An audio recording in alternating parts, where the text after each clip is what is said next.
Hello, guys, and welcome back to Between the Ropes TV. Now, it's that time on a Monday, so everybody knows Between the Ropes TV are live. Yas, how you doing, mate? I'm good, thank you. How you doing? I'm not too bad, not too bad. I'm excited about this one because it's a bit of a different video. But before we get into it, there's been a little bit of news broken in the last sort of hour, hasn't there? Do you want to just give everybody a bit of a clue? Yeah, just for those who are not up to speed, news broke out probably like Josh just said about an hour or two ago, where Frank Warren stated that they're going to make the Fury versus Chisora trilogy on December the 3rd at the Principality Stadium in Cardiff. So, but obviously we know there's been a lot of speculation recently in heavyweight boxing in particular. Certain fights are supposed to happen and they don't, they end up falling through. For example, the Anthony Joshua versus Tyson Fury fight that was initially scheduled to happen. And obviously that fight is dead in the water right now. But we also, not long after, a representative, we don't know how true, if that fight is going to happen, because a representative of Queensbury came out and said, it's not fully confirmed, but it is the front runner. So yeah, we'll see what happens as the week goes on. Definitely. I mean, just on this, Yas, do you think it's fair to say that Chisora's now got that fight, or the front runner for that fight, purely because of the catastrophic public reaction to the Char potential fight?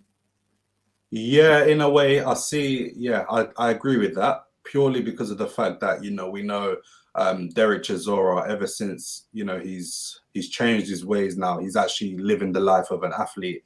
He's become a lot more popular within he's gone from being the villain. Derek Chisora of 10 years ago compared to Derek Chisora now are two different people. Derek now, he lives a life. He trains. He's very popular amongst the British fans. He recently came off that good win against Kubrat Pulev at the O2 Arena in July. Whereas, Derek is someone who is going to sell. He's a British fighter. There's history there. So it's one of them ones where obviously he's a lot more credible than Manuel Charles. So I feel like that fight was kind of always there. And I feel like Fury has always said that before he retires, he's going to fight Chisora for the last time. So it's one of them ones where like the fans wouldn't mind seeing it. So yeah, I feel like that it is like a fallback option for Tyson Fury. No, definitely. We've had a few comments. A couple of regulars have joined us already. Davey, boxing historian, pleasure to have you, mate. And no worries on that. I'll be honest, that live was just a little bit impromptu because Jack could squeeze us in. So you've got to take the opportunities when you can. And Mickey, pleasure to have you with us as well. And you've also come in on this. And I actually agree. Does anyone want to see Fury Chisora, though? Fury could beat him with no arms. Now, I don't know if I'd be that harsh because I am a Derek Chisora fan. But as much as I'm a fan of his, I actually accept his limitations. And I just think, while Chisora takes it a lot more seriously and lives the life, as Yas so rightfully said, I also think if he couldn't beat him, potentially in his prime years, he's definitely not going to beat him now. And when Fury seems to be at his best ever and potentially his prime. So, I mean, for me, it's a step up on Manuel Char, but it's not a great fight, to be totally honest. I think it will sell Cardiff out because Fury, as we know, is a big draw, and also Chisora's a draw in his own right. Let's not forget. But on Manuel Char, yes, he sort of said the other week that he had signed a contract to fight a Queensbury fighter, and I've got a terrible feeling now after last week the British Boxing Board of Control rejected Lucas Brown for Dubois, wouldn't license him due to age. I wonder if we're going to end up with November the 26th, Daniel Dubois versus Manuel Char. I'm hoping you're going to tell me I'm talking absolute crap, but are you? Well, I find it quite hard to disagree with you on that one because, with especially top level boxing, there's always a backup plan for in case a fight falls through, especially when you get to dealing with the likes of the Furies, the AJs, etc. Any promoter will be stupid to not have a backup plan because things can happen, injuries, drug testing, etc. Like anything can happen in boxing. So, but I feel as though now that, Dubois is kind of you know, he's had that fight with Brown rejected by the board. That's kind of like the next option. Who knows? That fight may even get pushed on the undercard of the Fury. I won't be surprised if I saw that happening. Dubois fighting Char maybe on the undercard of the Fury Chisora fight if it were to happen. So yeah, I feel like it's one or the other. I feel like Shah was definitely guaranteed something, if not the Fury fight, definitely to probably feature against a Queensberry fighter in Daniel Dubois on the undercard. Yeah, thanks. I was hoping you were going to give me like some good news. You'd heard something, seen something, but no, bad news all round them by the sounds of it. So yeah. We have had a couple more comments. Mickey C, I think she's always going to give you a show. He's going to throw bombs. But considering how easy Fury beat Whyte beat Chisora twice when he was a better fighter, no point for me. See, now, this one always bugs me, Mickey, because, yes, obviously on paper, Whyte beat Chisora twice. But that first one, I gave it to Chisora, and I've watched it back 3 or 4 times because it was a great fight. And every single time, I've got to be honest, I've given it to Derek Chisora. But I do accept, obviously, the second one, although Chisora was winning at the time of the knockout, let's be fair, the knockout was pretty conclusive. But I definitely take your point. It's just not a great fight. Davey's back. Fury circus continues. I named my dog Tyson after Fury. And for the last 2 days, I've been calling him Anthony for a laugh. Because let's be honest, if Fury fights AJ and loses, then I need to call him Anthony. Yes, thank God for agreeing, Mickey. I thought this could spark some debate.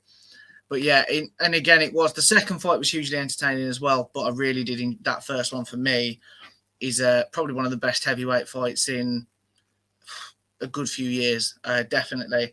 So, I mean, we'll get on to the purpose of this video now. I mean, let's be honest, it's been a rough week for heavyweight, rough few weeks, I should say, for heavyweight boxing. We've had the pantomime or the Fury circus, as Davey so rightly said in the comment section, around the Joshua fight. It's not happened.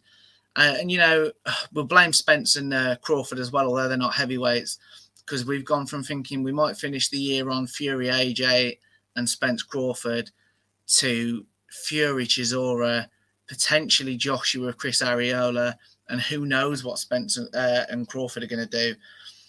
So we thought, as our Monday Live, we've got a big fight week and many preview videos coming. We thought we would give our opinions on how we fix the heavyweight division and what fights we want to see. Being realistic, it's not a fantasy booking thing.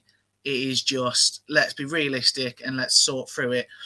So let's start. He fights this weekend. We'll start with Deontay Wilder, yes. Now, we'll get onto it in depth in our preview, but presuming Deontay Wilder comes through against Robert Helenius, we know they're former sparring partners. We know the history. We know they're actually also friends.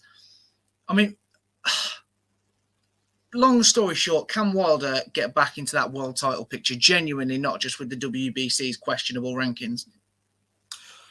I feel like, for one, Wilder's a fighter that we can never write off. You know, I'm actually excited to see Wilder return because I feel as though the heavyweight division is exciting with him. Yeah, and I know people have stuff to say about him, like, oh, fundamentally he's not great, etc. But he brings excitement and he brings knockouts. And I feel as though, for me, this return of Wilder is more a case of, you know, what is he actually in it for? Because he's 36 years old now. He's been a world champion, Olympic bronze medalist. So, you know, what is he really in for it? Is he in for it for the money? Is he in, you know, for the chance of becoming a two-time world champion?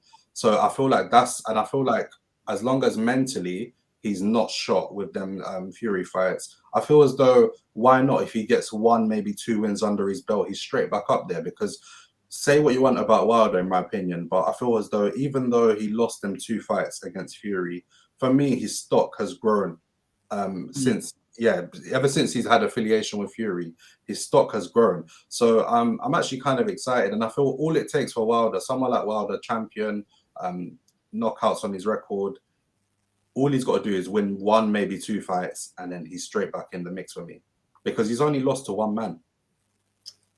No, definitely. And in fairness, it's worth saying with the WBC, they sort of announced a few weeks ago, didn't they, that almost mini tournament, if you like, the winner of Ruiz Ortiz. Obviously, we know Andy Ruiz came through, would then face the winner of Wilder Helenius to become the next WBC mandatory.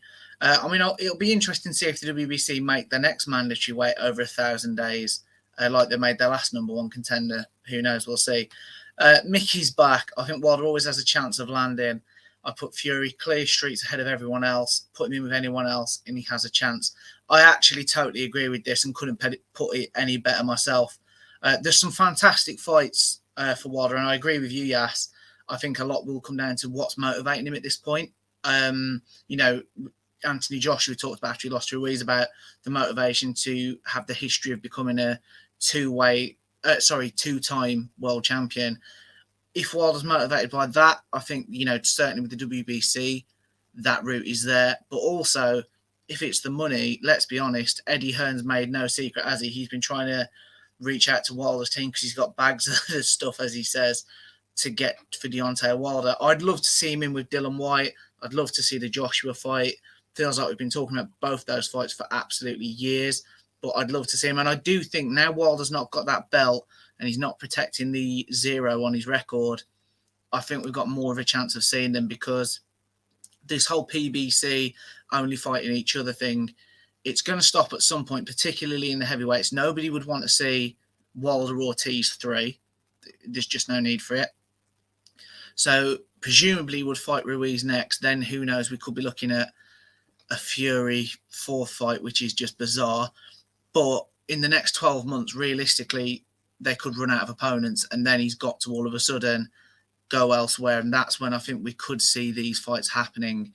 Boxing historians back. It annoys me how much Wilder gets put down after Fury, because let's be serious, nobody wanted to face him until Fury beat him. Now they say, well, Wilder was a bum or Fury was a bum. Oh, it's tough, that is, David. I partially agree with you. You know, I think Joshua definitely chased him, you know, rightly or wrongly, and I don't think it actually helped their cause. But Eddie Hearn was very public about the pursuit of that fight when it was obviously 2 undefeated fighters for that undisputed title. But I do also agree now, you know, you can't have it always round, can you? You know, whatever you think of Wilder and Fury, they put on 3 dramatic, entertaining fights that when you talk of great heavyweight fights, certainly the second and third ones, I think you can't help but name those ones. The first ones, realistically, there was 2 or 3 rounds which were really dramatic in it. The rest of it was a chess match, and you were on the edge of your seat, I felt, purely because Wilder could land. And that was it. But the second and third fights, classics without doubt. You're back. Put it this way, Fury's so good. That's exactly it. Yeah, you can't have it Fury levels above, but then Wilder's terrible, because really, apart from Klitschko, Wilder is obviously the other standout name on Tyson Fury's resume, along with Dillian Whyte. So, I mean, Davey, Mickey, you're obviously with us, and whoever else in the comments, get involved, guys. Can Wilder win another world title? I suppose that's the question. And yes, I'm going to fire it at you now. Can he win another world title, whether that be Usyk or Fury? They're the ones with the marble, so to speak. Well, I think he can win. Well, I think he could win another world title, because for me, Wilder, anyone who he lands on, for me, is like, you're pretty much like, he's either going to hurt you badly or you're out. You're out and out. So I feel as though, and we know, how would Usyk fare against Wilder if Wilder was to land a clean shot? You know, because Wilder, one thing we can say is, even though Fury beat him that second time convincingly, it still didn't stop him from coming out and, you know, throwing the kitchen, like throwing everything that he had at him. He has that, you know, that warrior spirit. And obviously, to do that against someone like Fury, even though, like, you can imagine how mentally draining it is when someone, like, you've put them down with your biggest shot and they still get up, and he still has the motivation, and, you know what I mean, there's still the same mindset to want to go in there and hurt someone. Obviously, I feel like he could, because with Wilder. No. Yes or no. We're here to sort this division out, mate. Can Wilder win a heavyweight world title again? Yes or no? We're not sitting on the fence today. Yes or no? Yes, he can, as long as he's got the right frame of mind. Yes, he can. No, I actually agree with you. I think while he's got that concussive one-punch power, more so with Usyk, because we've seen him land that bomb on Fury, in fairness, multiple times. But I think if he fights Usyk, we've seen Usyk, as much as people will whinge about it, he didn't like getting hit by Derek Chisora, so he's not going to like that Deontay Wilder punch, is he? Exactly. Mickey's back. Wilder in the third fight had improved under Malik Scott. I think he beat Ruiz, Whyte and Joshua. He'd have a chance against Usyk if he hits him. He could win a title as long as it's not versus Fury. Again, I'm loving that comment. I'd agree, he definitely showed improvements. Although I did love in the third fight, in round 1, he boxed and he won the round, in fairness to him. But then it was like resort back to type. And I think that is always going to be the problem with Deontay Wilder. I think he's always going to revert back to type because he's always got that comfort blanket of that right hand. But controversial there. I'd back him to beat Ruiz, probably Whyte, but I always think because Joshua's got that power if he's a bit more aggressive, which we've not seen from him in recent times, in all fairness. But he can box as well, and I think that's what might cause that. That for me is a very 50-50 fight. I feel it could be whoever lands first, but I like that one. Davy's back. Fury's contradictory of himself by saying that he's great for beating a so-called bum. Agree. He asked Wilder, Usyk, Fury, AJ, and Joyce are my top 5. Yeah, no, they'd be my 5, but I don't. In fact, Davey, is that in order? That's the question for me. And then we've got a new name in the chat. Addery Pennant, great to have you, mate. I'd like to see Daniel Dubois versus F8 Ajagba. That's an interesting fight, and rankings-wise, it would sort of make sense. I had a look at the WBA the other day, and it's a little bit bizarre. I should say, Addery, if you don't already, hit that like button, hit that subscribe button. But yeah, and the WBA rankings, I've got to be honest, they're all over the shop. I mean, Yas, a fan of that fight? I don't know. I just feel as though it could be a bit risky for Dubois because right now he's on he's very young. He's on this build up of for me he's when all these guys have gone, Dubois is one of the guys who will be the heir apparent to the title. I just feel as though what would a defeat to F.A. Jagba do to Dubois' career, another defeat like that, and I just feel as though maybe not now. I feel like he should continue working away with Shane McGuigan and probably come back to that fight maybe because remember Dubois is only he's 23 or 24 years old, maybe even 25. He's still got a lot of time on his hands. I feel like Jagba, he's a really good fighter. I just feel as though that fight could pose risks, especially because Dubois is kind of being maneuvered back into a position to fight for a title. But it would be a good fight, but I'm not sure how it would go, to be honest. Could be quite dangerous. Yeah, I'd agree. It's a dangerous fight, but I also think we're hearing Frank Warren refer to Daniel Dubois now as a world champion, which, whatever you think of the regular title, he kind of is. So for me, you can't keep having these easy fights against box rec specials type thing. He's got to actually step up now. So that is a great fight. I mean, the only thing that makes me doubt it is the fact that I don't think casuals know who Jagba is. Or, us more passionate fans, we obviously would. However, does it sell tickets? I don't think it does is the answer. But as an actual fight, I'd love to see it. A few more comments. Mickey's back. Joshua isn't getting up from one of those punches, Josh. Mickey, come on, mate. I'm a Joshua fan. This is just hurting me.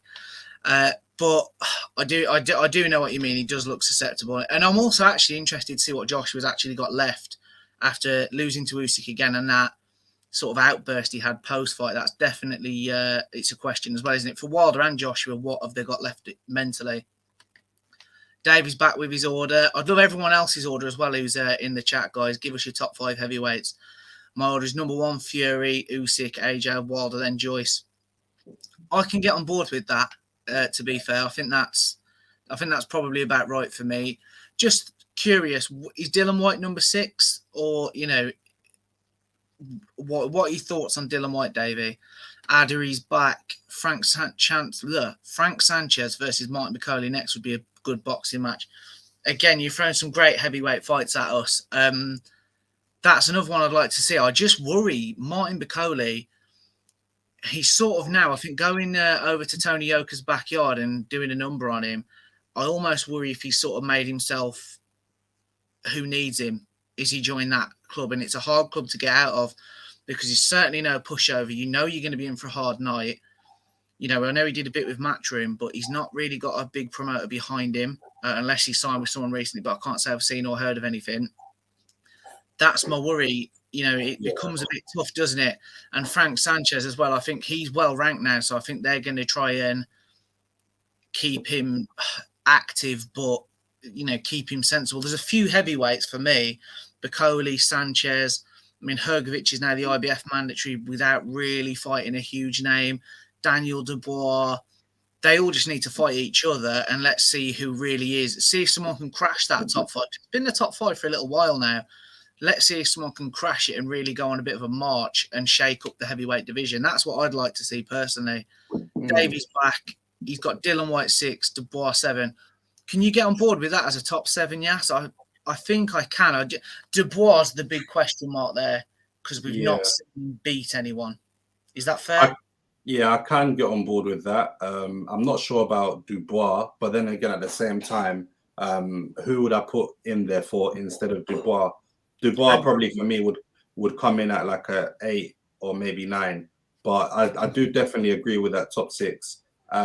For 8, I don't know. It's hard. You can put who would you put, Josh, for 7? Sorry, for 7, I'd be honest. I'd have Andy Ruiz personally. Yeah, exactly. I just think, you know, I know people will say what they want about the Luis Ortiz win, but you in the same breath, people also say, similarly what we've said to Fury and Wilder, people have been saying that Luis Ortiz is really avoided.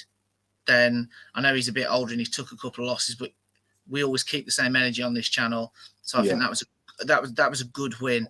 So, and he's still a former unified champion and he was a massive underdog. So I'd go Ruiz 7. I really want to say Joseph Parker at 8, if I'm being honest. I was a little bit disappointed with the Joe Joyce performance, but I think that's a loss for Joseph Parker that might age quite well. Because if Joe Joyce goes on a run and then becomes a champion or beats some other big names, all of a sudden, that's not a bad loss to have taken. Similarly to Joshua with Usyk for me.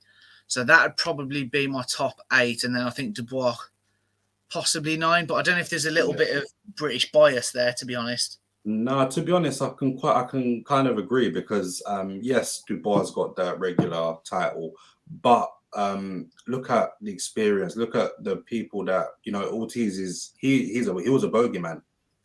You know, he's a southpaw. He's a very good boxer. He's been in there with Wilder. He gave Wilder hell the times that he fought him, and both times. Exactly. And I just feel as though Dubois will get there, but as of now, I think he takes that 9th spot. And obviously, can't really complain with Dillian Whyte. Obviously, he went on that amazing run before, obviously the Povetkin and the Povetkin loss, and then he won the rematch, and then he went and fought Fury. So, and obviously he was waiting around for how many, like 1,000 days, maybe even more for that shot. And the people that he beat on the run up to that, they were back-to-back hard fights. So for me, Dillian Whyte has to go in number 6 for me. And 7, Andy Ruiz, you can't really deny him, former world champion. He shocked the odds at MSG. Obviously, he let himself down in the rematch with AJ, coming out of shape, etc. But you know, he's made history. First Mexican heavyweight champion. He has to be in there for me. He does. Davy's back. Dubois is the bogeyman. I think he's a guy that can clip you randomly. See, I want to see it because I'm still classing his biggest win as Nathan Gorman. For what at the time, realistically, I think it was for the British, but it definitely wasn't any more than British level. Arguably, it was, you know, English title level. So I want to see him in with a decent, respectable name. Chisora was actually who I wanted him with Dubois because I thought, you know, good veteran heavyweight. Let's see if he can sort of put the squeeze on. But sadly, we're going to get him in with Manuel Chara. I just bloody know it. Adary's back. Thank you for the comments, Adary. There's much better qualities of heavyweights now than the Klitschko's era. I don't think you can argue with that, to be fair. The fact that we're having a fierce debate around, you know, the top 10, I think that says a lot. When you were in the Klitschko's era, you go back, I think, you know, after the 5, you're probably struggling myself. So I like that comment. I like this one as well, actually. Luis Ortiz versus Kubrat Pulev would be a good boxing match. Next battle of the old man. What do you think of that one, Yas? Do you know what? It would be. I think it would be quite a good match, but I just feel as though Ortiz is a bit more over the hill than Pulev is. I feel as though Pulev, with his age, even though he obviously, whenever he has stepped up, he's lost, you know, to AJ, Klitschko, etc. I just feel like he's a bit more fresher. We saw him in that Chisora fight. Like he didn't look, for me, he didn't look. Yes, he's getting on now. He's 40, 41. But I just feel like as long as if that fight were to happen, as long as Pulev comes in fit and he's able to and obviously he was able to deal with that ruggedness of Chisora and that constant pressure. I just feel like he could even shock us and get like a points win, because we know Ortiz father time's kind of caught up to him for me. So I just feel as though he's kind of finished that top level for me. No, I'd see it similarly, to be fair, mate. Davies back. I think Ruiz is number 6, then Whyte 7. Forgot about Ruiz. Oh, no, fair play, mate. And Ray, I mean, Ray would normally be with us for anyone new in the chat, but he should be tucking into his cheesecake about now, I would have thought, Ray. But yeah, great to have you on the comments, mate. Hope you're having a good evening. And yeah, I'm with Davey. Yeah, I think it is the UK bias. You can't help it, can you? Sometimes everybody thinks the fighters in their country are possibly more highly rated than they actually are.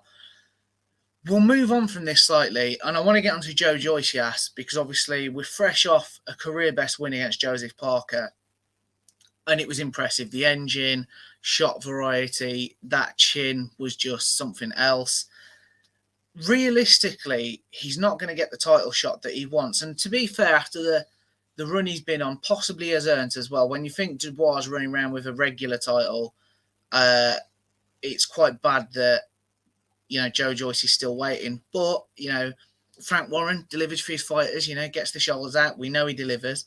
So, realistically, where do you want to see Joe Joyce? Because at 36, 37, he can't sit and do nothing. He can't take 12 months out until he can enforce his mandatory.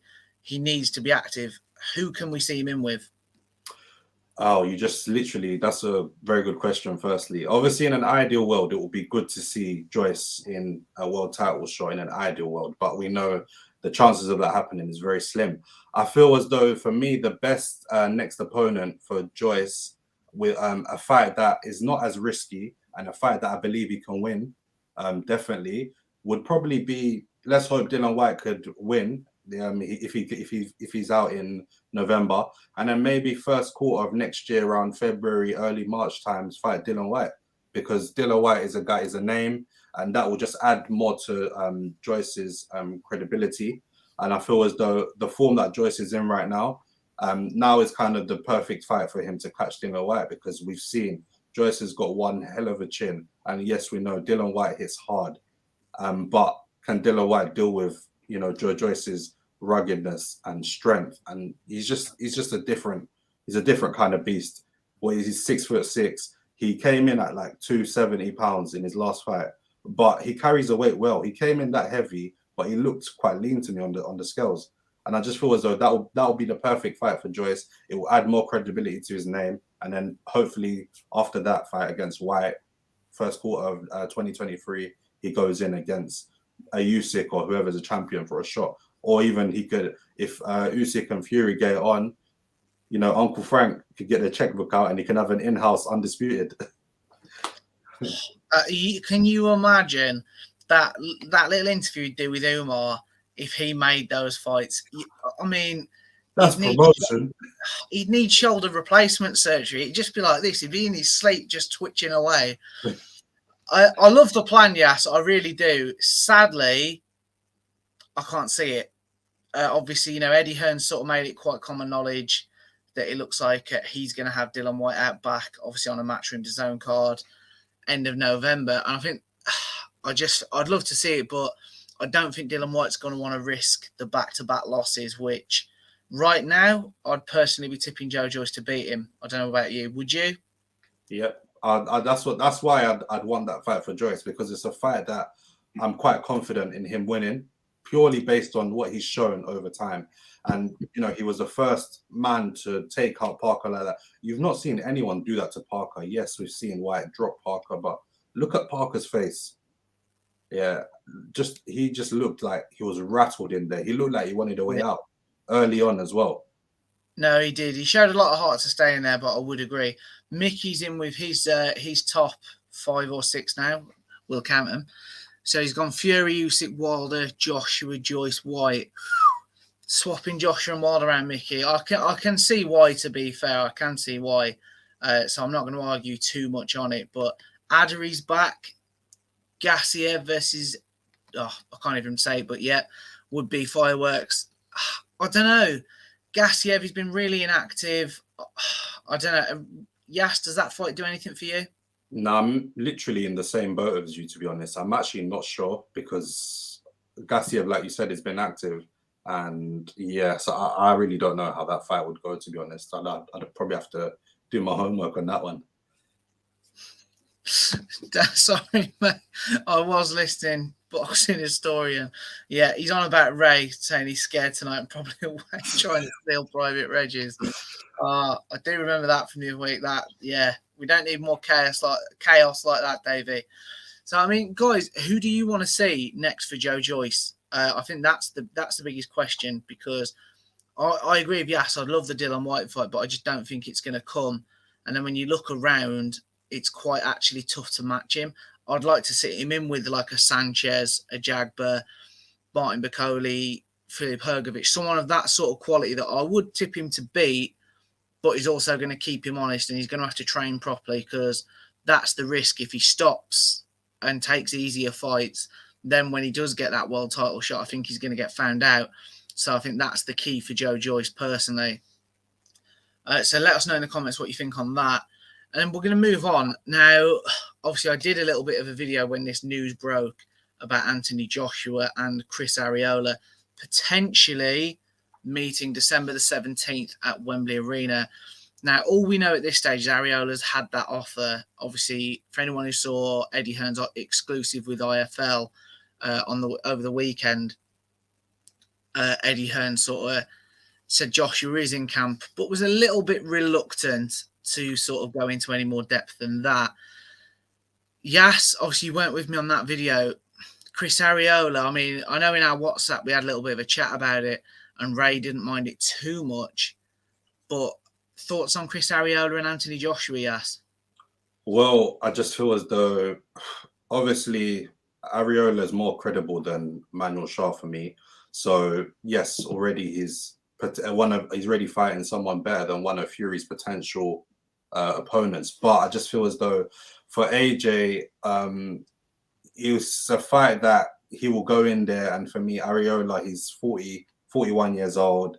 It's like you said in the little video that you done. It just seems as though it's just another payday for Arreola to come and get knocked out. To be honest, I feel like it will be good for AJ's confidence for him to build himself back up, purely because of the fact that obviously it's a smaller show, like you said, Wembley Arena.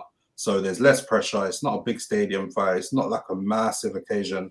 So I just feel like it's just a nice little more low key fight for AJ to just go in there and knock someone out.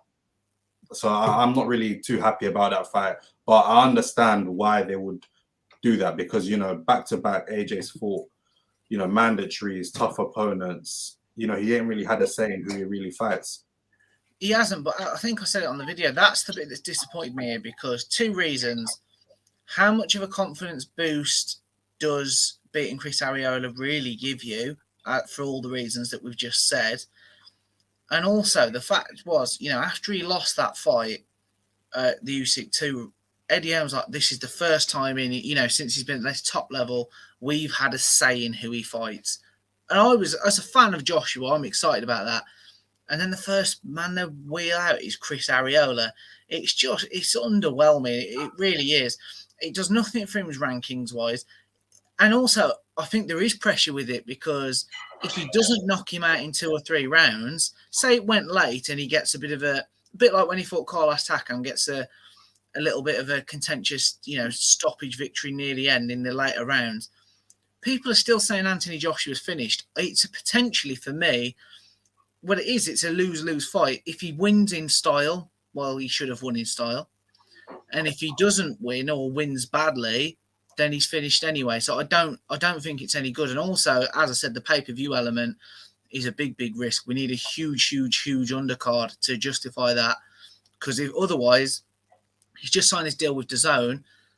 If he doesn't sell pay-per-views, DAZN are going to be scratching their heads thinking, hang on a minute, is he the draw that we think he is or thought he was, or are those days gone? So it's a risky fight still. And I half respect how Eddie Hearn's managed to do that, like, because he could have done anything. And if that does happen, it becomes it's a strange fight. Mickey's back. Anyone that you wanted to fight, you won't see as Hearn gets a squeaky bum when his fighter has a chance of getting beat. See, I like Eddie Hearn. Generally, I think he's done a lot for British boxing, but I would say certainly in the last couple of years, they're either genuine 50-50s, like Lee Wood, Mickey Conlon. I think the start of the year, that was a genuine 50-50, but they are getting fewer and further between. The fact that we're going back to March, in fairness, for that, I'm with you. Addery's back. What about Joe Joyce versus Kubrat Pulev next?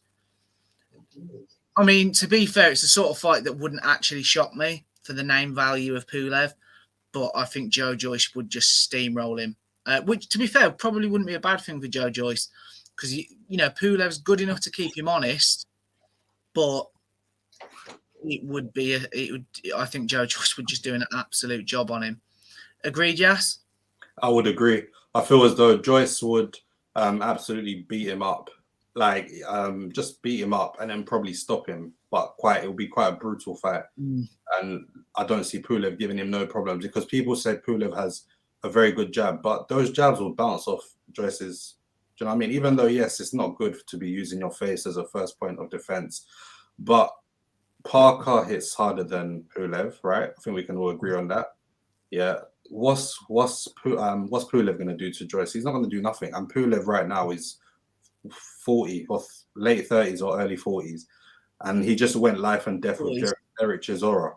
He just went life and death. Now, I like Derek Chisora, I'm a fan of his, but I feel like Joyce would do some pretty nasty stuff to Chisora as well.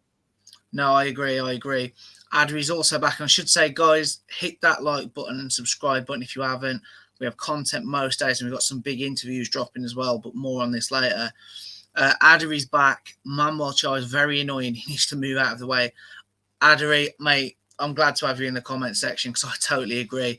He's doing my head in. I saw an Instagram video of him with a lion over the weekend. Manuel Char, if by some miracle you see this, go and fight somebody, get some credibility, and then start calling on these big fights. Stop just demanding a payday posing with lions. It's bizarre, so I'm with you. I love this little fight. It's not quite top level. Dave Allen, Thomas Carty. Now, I think that would be an interesting fight. I'm a big Dave Allen fan, and obviously he's not been the most active for us to talk about him too much since we started this channel last year. But I'd like to see that fight. Yes, thoughts? I feel as though as long as Dave Allen's good, like he's all right mentally, and he comes in and he trains hard for it, it's a good fight, I think, because Dave Allen, we know him, he's tough. He's a decent fighter in my opinion, and obviously Thomas Carty, he's a good fighter as well. He's had 3 fights. I think he's won 2 of them by stoppage or knockout. So I feel like it will make for quite a good fight, and I feel like it's a fight that, because Thomas Carty, he's with Matchroom, isn't he? Oh, I believe so. He's definitely fought on there, whether he's signed or not. Exactly. So he's obviously going to have some kind of buzz behind his name. So what would that do for Dave Allen? What would that do for his career in terms of like excitement, etc., for him to go in and fight? Because I feel as though that fight will be quite a good fight. No, definitely. I mean, here's another fight for you, Yas, for Dave Allen. David Adelaide, obviously, what is he, 9-0 now? 8 stoppages, I believe. Obviously, he's a shoulder roll fighter. Thoughts on that fight? I think that would be a great test for David Adelaide, because Dave Allen, we know that chin he's got. He's not going to just come in and bowl him over. I'd love to see it. What do you think?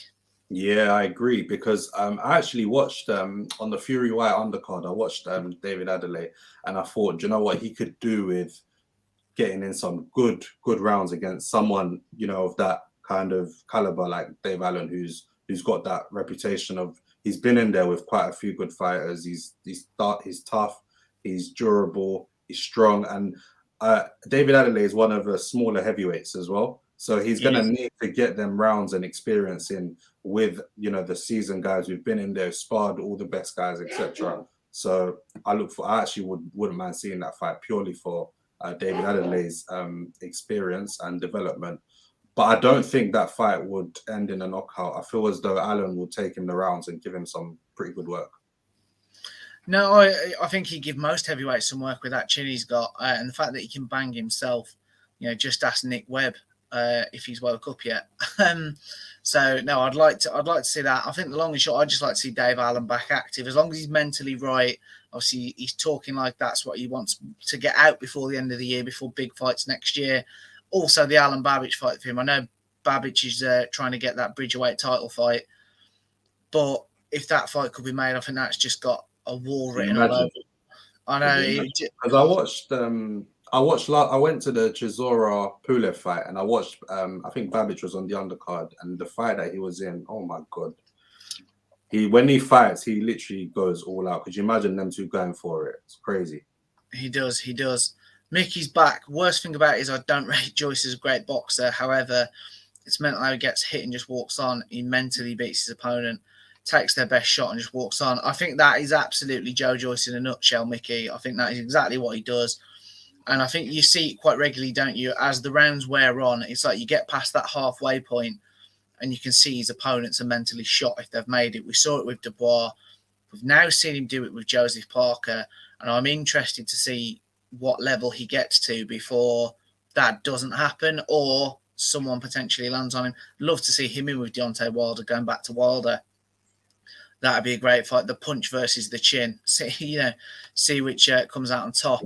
Addery's back. Daniel Dubois would knock out Manuel Charr. Yes, he would. I think he would. But I think that would be a fight designed exactly for that. And then you'd probably have Frank Warren's claiming Daniel Dubois the second coming based off that knockout win. So, I can feel a Frank Warren rank coming on. I've seen he's got a new interview that's come out and I thought I'll watch that after this. I've got a bit of a sweat on and a twitch just thinking about it. Addery's also, this is a great question. Does anybody think the WBC Bridgerweight division is going anywhere in boxing? Yes or no? Yes. Thoughts? I'm not sure, to be honest. I don't think, I don't see where it's really going, to be honest, because I feel like there's not enough fighters who would kind of fit into that.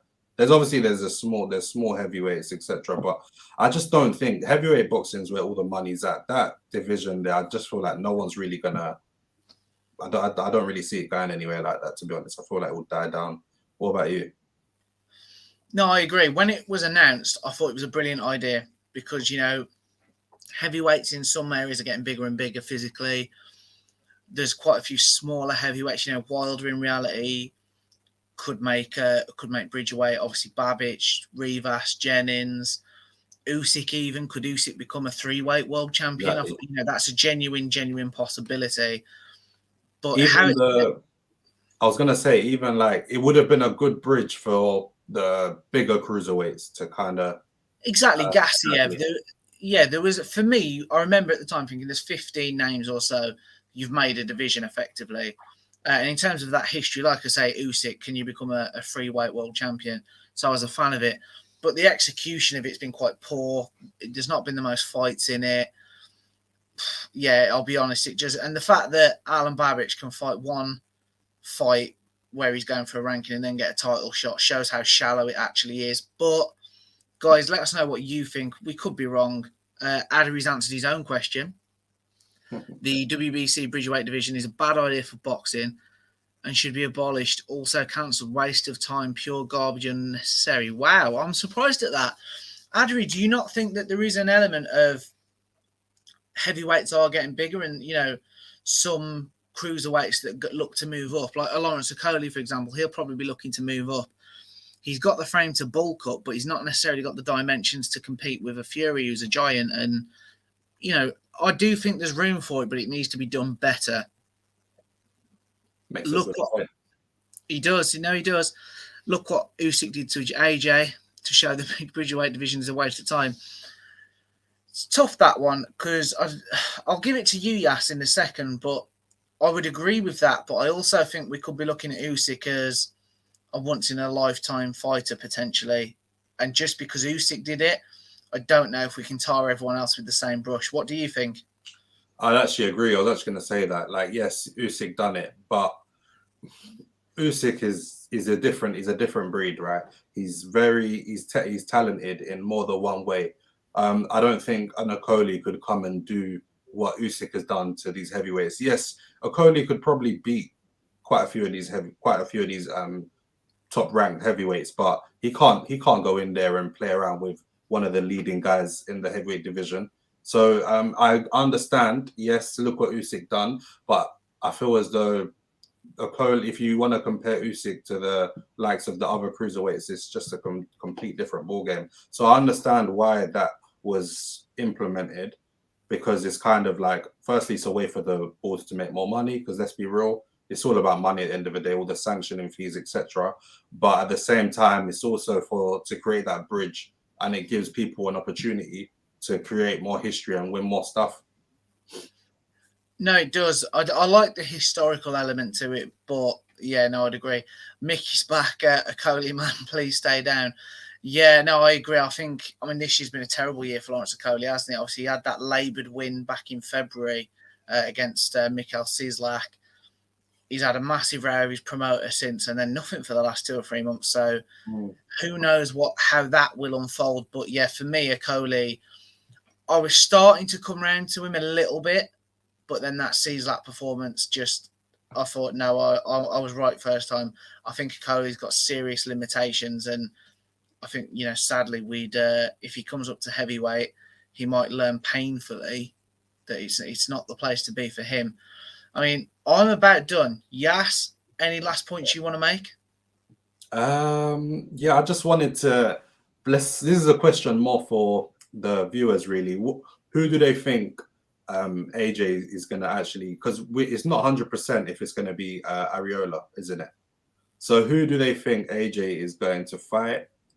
And yeah, that's it. I'm interested to get their views on who they feel it would be. Mickey, sorry, yes, Mickey's back. Still waiting for my refund for the last fight I watched for free. He's dreadful. Yeah, I can't argue it. It was a shocking fight. The best bit about it was probably the atmosphere that the Polish fans created, to be fair. Yeah, and just to add to that, actually, me as well, I was actually starting to become a bit more interested in Okoli, because you started to really see the improvements that Shane McGuigan was making, and there was less of the hugging and all that kind of nonsense. And then obviously this was his chance to really make a statement in that last show. He was headlining a show at the O2. Didn't do too well in terms. There was more Polish fans in there than Okoli's own fans. It was a Sunday night, though, wasn't it? It was, to be fair. But he didn't. I feel as though he didn't perform well, and he didn't do himself any justice. And right now he's in a bit of a pickle, because he's left 258. I believe he's had a row with Eddie Hearn, as you said, and I don't think he's with Matchroom no more.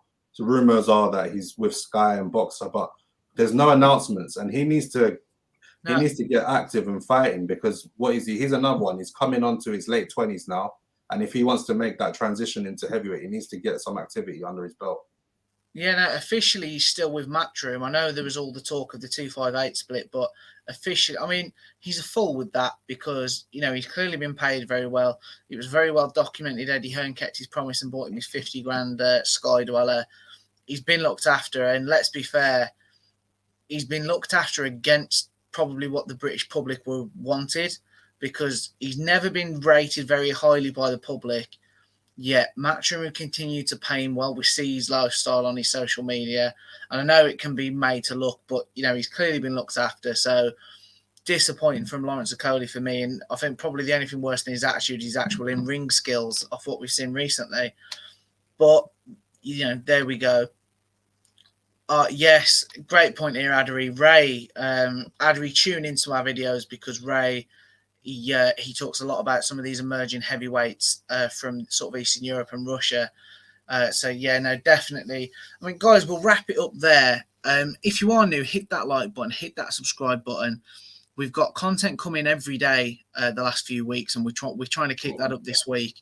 It's a busy week. We've got lots of preview videos coming this week, where we'll be, giving our usual sort of thoughts and predictions. We've also got an old friend coming back, which I'm very excited about. Yas hasn't met him yet, but it's exciting. I'm looking forward to it, and we've got some great interviews lined up as well. Just before we go, Chris, great to have you back as well, mate. Good to see some returning names. Another easy punch bag opponent for Tyson Fury. Do we really need to see Fury bat a serial loser, Chisora, for the third time? Yeah, it is a massive payday. It's exactly that. I'm not going to begrudge it, Chisora, because 2 million is the talked about figure. I can't knock him for going and earning that, and hopefully gets home safely and off into the sunset. But guys, we'll wrap it up there. Thanks for joining us. As I say, lots of great content, so stay tuned.